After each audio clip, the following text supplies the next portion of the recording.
সুপ্রভাত বন্ধুরা।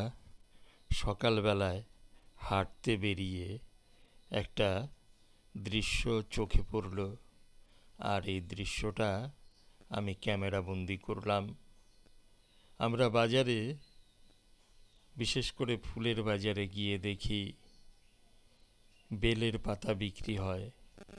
আর এই বেল পাতাগুলো কোথা থেকে আসে সেগুলোই আজকে আমি তুলে ধরার চেষ্টা করলাম।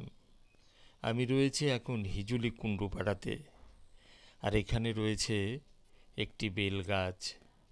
আর এই বেল গাছ থেকে তিনটি ভাই বেলের পাতা সংগ্রহ করছে।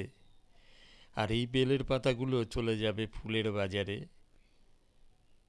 আমরা সবাই অবগত আছি যে সামনেই দুর্গাপুজো, আর এই দুর্গাপুজোর সময়ে প্রচুর বেলপাতার প্রয়োজন হয়।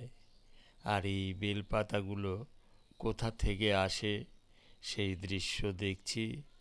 একটা ভাই গাছের একেবারে মগ ডালে উঠে গেছে, সেখান থেকে ডালগুলোকে কেটে কেটে ফেলছে। ছোট ছোট ডাল, ওই যে দেখুন, একেবারে মগ ডালে চলে গেছে জীবন হাতে নিয়ে। আর সেখান থেকে ডালগুলো কেটে কেটে নিচে ফেলছে।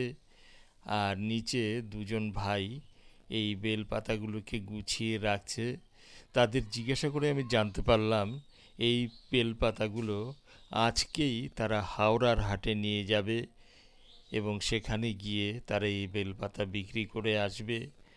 আর ব্যবসায়ীরা এই বেলপাতাগুলোকে কয়েকদিনের জন্য কোল্ড স্টোরে রাখবে।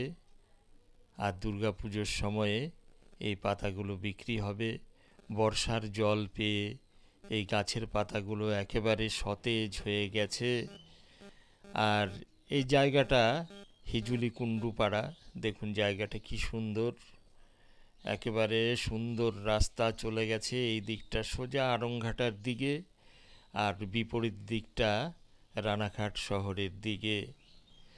আর এই অবসরে আমি বলে রাখি, আমার চ্যানেলটি যদি বা আমার ভিডিওগুলো আপনাদের পছন্দ হয়, আপনারা আমার চ্যানেলটিকে সাবস্ক্রাইব করবেন, লাইক, শেয়ার এবং কমেন্টস করে আমার পাশে থাকবেন।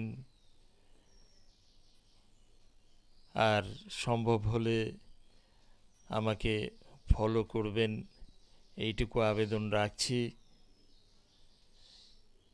আর এখানকার দৃশ্যটা অত্যন্ত সুন্দর। সকালবেলায়